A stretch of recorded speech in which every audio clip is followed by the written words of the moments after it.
From washing cars in people's driveways, earning $13 an hour, to now owning a multi-six-figure business out here in Lane Cove, I'll be doing an interview today through a haircut.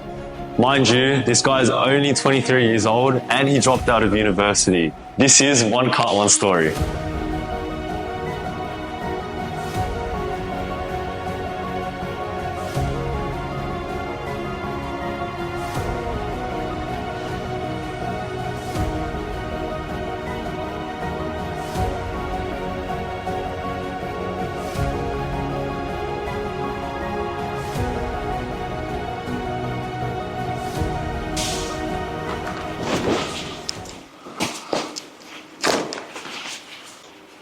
What is your name and what do you do? Yeah, so my name is Will and I'm one of the owners of Car Care Essentials. Essentially, I make cars look pretty and make sure they're looking after. So anything from detailing, paint correction, ceramic coatings, window tints, dash cams, color change wraps, anything car related that's not mechanic works, we probably do. That's awesome. So wait, how long have you been in the industry for? In the industry for, say, about 3 years. 3 years. Yeah. What is your favorite car to work on? My favorite car to work on, probably a Tesla. A Tesla, really? Yeah, easy cars to work on, no headaches. Yeah, wow. Interior is nice and clean, exterior, flat panels. Makes my life easier. What was uni's role in starting your own business? To be honest with you, uni had nothing to do with starting my own business. Yeah, so I studied a 3-year medical science degree that went into a 4-year dentistry. So my goal was to become a dentist. Not because I wanted to, look at teeth all day, but I saw what the potential of you can make. In dentistry, and I wanted to pursue that. So parents were also, supportive of a medical science degree. When I was in my 3rd year of uni, I didn't want to go anymore. After dropping out, I went from job to job until I decided to start my own business. I want to dive into the topic of your parents and how, obviously you're Asian, right? Are you Chinese? I'm Chinese. Yeah. So myself being Asian as well, I feel like there's a big stereotype for a reason that Asian parents are very conservative. Conservative viewpoints, very old school traditional viewpoints. So what were your parents' reaction to initially dropping out of uni? When I dropped out of uni, I was actually really afraid of disappointing my parents, that I dropped out without telling them. So I didn't speak to anyone about dropping out. 2 weeks later, I told my parents after they asked, how's uni, how's this and that. And then I told them I dropped out. So how does it feel challenging those stereotypes of, finish high school, get a good ATAR, go to uni, study for 3 to 7 years even, and then get a job in whatever corporate or wherever you want to go into, and just work full time until, you retire at 65, try to buy a house at 30. How does it feel kind of fighting those stereotypes and going in some would say the opposite direction? It's scary. Yeah. Honestly, it's scary. I don't know where my next paycheck will be. I don't know if I can support myself. We were always told to do it a certain way. Like you said, going to uni, going and then finding a job and then retiring. And you just kind of follow it. You don't question it. Let me give you a quick story on when it was easy for me, right? After I dropped out of uni, I had a full-time corporate job. A lot of the time I was there watching Netflix. On the computer in a cubicle in a corner. I did what my work was on the computer, and then I would just spend the rest of the time watching Netflix, waiting till 5 p.m. Hey, would this be like a job that people would actually aspire to get into? Yes, because it's a well-paying job, but it was boring. And don't get me wrong, boring. Some people that's normal, right? Yeah. To me, I actually couldn't continue on. So would you say that this life that you're living now, you enjoy going to work and you don't find it boring? Yes and no. Yes, the work I do is realistically the same after another. But the only main difference is really I get to control what jobs I do. You're not getting told what to do, right? Obviously, yes, you get to control what you do, but also you are responsible for what you do. There's that feeling of like, oh, am I really doing enough? Like, should I be doing more? Does that haunt you at night? Because to be honest, for me, it really does haunt me every day. So how's that feel for you? You never get rid of that feeling of are you doing enough? Yeah. Because as soon as you have slow months, you start to question yourself if you're doing the right thing or not. You just have to keep pushing. And yes, there will be a lot of ups and downs, more negative than positive thoughts initially, because everyone else questions if you're doing the right thing. You question yourself if you're doing the right thing. But to be honest, like, you really don't know until you try. How do you reinforce your mind to say, you know, this tunnel that I'm going in is completely dark and I don't know if it's going to end or not? What's your mindset in, you know, reinforcing yourself? So I guess you have some sort of faith that you're going to get through that tunnel. Would it be like maybe religious beliefs, or would it be all like statistical, like, you know, these are the numbers I did last month, these are the numbers I did this the month before that, so I know I'm going to do this next month? Or is it just, you're just like completely winging it? It's completely nothing about statistical, although yes, as a business owner, you kind of have to look at numbers. Yeah. But what really gives me that train of thought is one of my best friends actually passed away. And that's why I started the business. After he passed away, I had this thought of, yes, we can come and go anytime. And I actually had the mentality of it could be worse. Any type of setback I had, and not knowing what to do, like, I keep telling myself it literally could be worse. Right. As long as I don't have any health issues, I'm still walking on my two legs. I'm already doing a lot better than a lot of people. That's a real personal like thing that you've kind of turned into motivation, or I guess, you know, a driving factor for what you've been able to achieve. What was your business journey? How did you start off that mobile car detailing business? When I was working my corporate job, I would also like watch YouTube stuff, right? And then I would watch the same guy doing ASMR, like detailing work, restoring vehicles all the time. And it just like, for some reason, it passed time quicker. One of the days after I quit the job, I thought, like, it seems not impossible for me to do. Yeah. Why don't I give it a shot? So on the back of my 04 Honda Accord, I went to Repco, Supercheap Auto and Bunnings, bought a whole bunch of tools, maybe $1,000 worth of tools and chemicals. And then I started going around my friends and family and asking to borrow their cars. One of my old co-workers used to live in Newington. It's like a community, right? Yeah. A lot of housing next to each other in a small block. We would just go around the next doors, just handing out flyers and knocking on doors. Wow. And this was, we obviously had flyers made, and we had photos of the cars that I did with my friends and families. That was before Facebook marketing or any type of pages. When I first started, it was about $80 worth of work for 2 to 3 hours. We were doing a lot of work for the cheapest price possible, just to get our name out there, just to get your first Facebook or Google reviews. I was spending a lot of time at the start until I got a couple of friends to help me, and obviously I had to pay them. To me, I wasn't making any money. It was always going to pay for either equipment or pay my friends. And how long did that period of your business last for? Easily 2 to 3 months when I started. When was the turning point when it started becoming an actual business where you were profiting? When I introduced more services. After the first 3 months, I really started to invest more of the income I had into more profitable services. Eventually, I would be able to save up enough to go into a unit, like a commercial unit, to open up a shop. Well, from my knowledge is that, you know, moving into shops, especially like in industrial areas, rent be pretty expensive. For a shop that can fit 2 to 3 cars, can be anywhere from $3,500 to about 5-6 grand a month in A rent. month. Yeah, a month. Wow. People don't even make that as an income.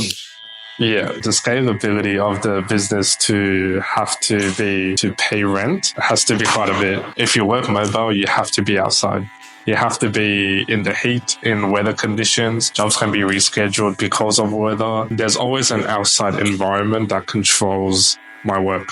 And that's mainly the reason I decided to come into the shop. And plus, I could grow a team. I could call somewhere home. What was your experience like trying to build a team? Because obviously you started off at $80 per job for like 3 hours, and then you have to divide that by your business partner. So it's, I don't even know the math. It was probably like $10 an hour. And then you also got to pay for the tools as well. Yeah. You're technically losing money for doing those jobs. I started working when I was 14. My first job was working in Gloria Jeans as a barista. I was getting paid about 12 or 11 an hour. Nowadays, it's a little bit different with these wages and the job expectations and expectations with employees. Everyone thinks they deserve to have breaks. They think they deserve to choose what they want to do sometimes. Or the reality is, this generation, to me, I'm still in it, so I still see it. Yeah.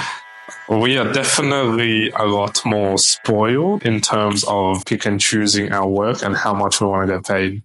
Yeah. People seem to think that if they don't like where they are, they can just leave one job and find a job like the next day.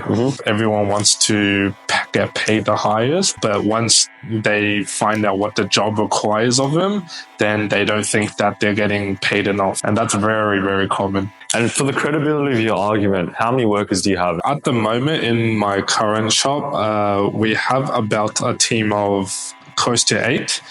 Full-timers, we have a couple full-timers, some contractors, some subbies, and some part-timers. Okay. So obviously building that team was pretty hard for you, right? Yeah, very difficult. Even at this moment, we went through quite a few changes with the team.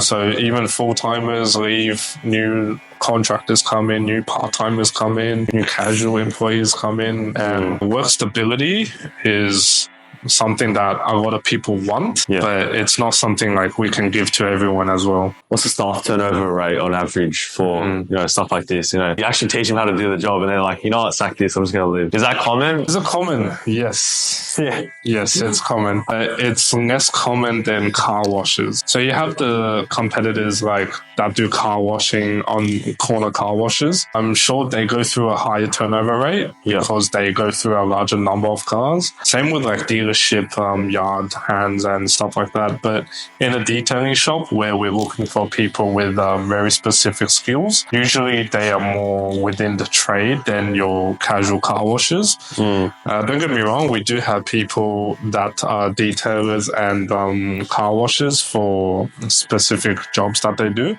Yeah. A lot of the work we do here takes anywhere from a couple hours to multiple days. Yeah, okay. Yeah. I see. If you were to give advice to people under the age of 18, what would you tell them to do so then they can increase their chances of landing a job that they actually like and a job that kind of fits their needs? This may be a bold statement, and I don't think this applies just for people or kids under 18. I think you need to not impress your employer with certifications or what you can do or your passion or how hard you can work. Okay. I think the best way is to show me as an employer how you can benefit my business. I know this might sound harsh, but unless you are able to make me more money, I have no reason to train you. Or I have no reason to employ you. We've been talking about the start of your business journey.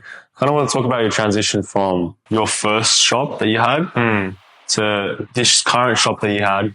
Because obviously these are two different businesses. So I think you transitioned from, what was it called? Bros with Bubbles? Yeah, so my first shop name was Bros with Bubbles. And now we moved into a different location. And this business is called Car Care Essentials. How did you even move into this business? What was the process of that?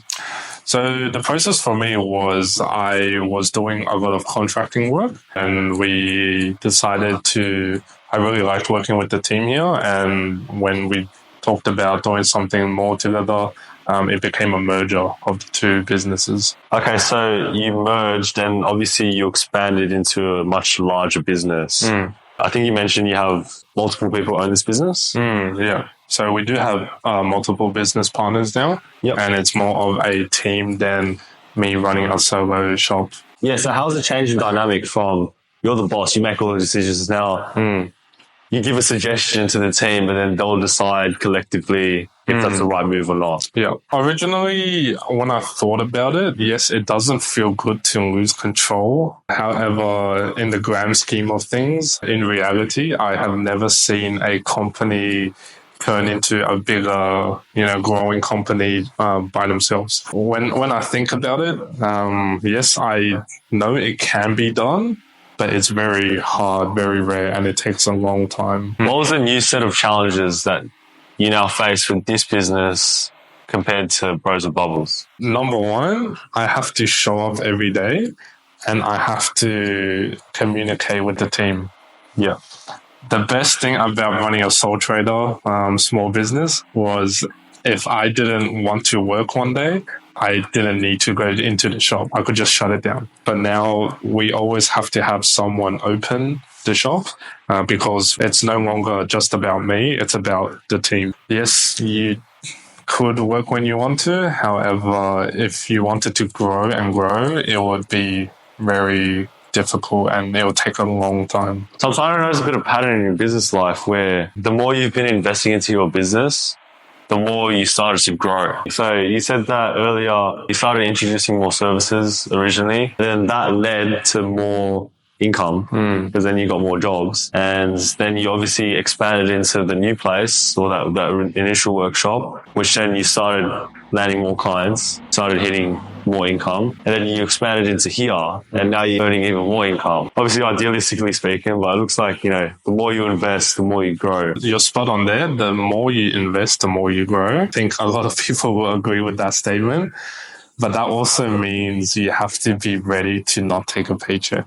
If you're going into this and you have family to support or you have a rent to pay and you have a lot of outgoings that you're spending on, you might have to reconsider. If you are trying to grow, you need to spend money. You mentioned that you were in business with your partner. My missus, yeah. How did you get into a successful business while having a relationship? Because it can be very hard for some people. A lot of times opinions will butt heads, especially if you have a significant other that is making business decisions with you. Me and my partner, when we started our first journey, we basically had an agreement straight away where I will deal with the customer decisions and then she will deal with the back-end decisions, like to do with the website and accounting. And we kind of stayed in our own lanes and we trusted each other with what we had to do. I think that was the best way for us, where we aren't crossing paths 24/7. Yes, we asked each other for opinions, and if this was okay, that was okay. But we kind of like took our own judgments. Interesting. So I don't want to get too personal into your relationships, but how did that play? Like, were you able to easily distinguish your business and then your actual relationship well? Or did that kind of cross over? Like, she did something wrong in the business and then you kind of brought it into the relationship outside of the business. They kind of like spiral from there. Funny enough, that has never happened. A lot of the times because I ran the operations, right? Like I said, I was the guy on the floor. I was making the calls and I was talking with customers and doing the work. That had no implications to what she was doing on the back end. But don't get me wrong, if there was something on the website or something I didn't like, I would tell her and then we would work on it. That's really interesting for me to hear because I wouldn't expect that. Yeah, well, because I'm not going to be like, "Hey, no, you fucked up the website. Yeah, we're not going out for dinner tonight." So I have one last question for today's video. What are your future goals? You've grown so much in the past couple of years. What's next? What's next in the business is definitely to move from services only to bringing in services and products.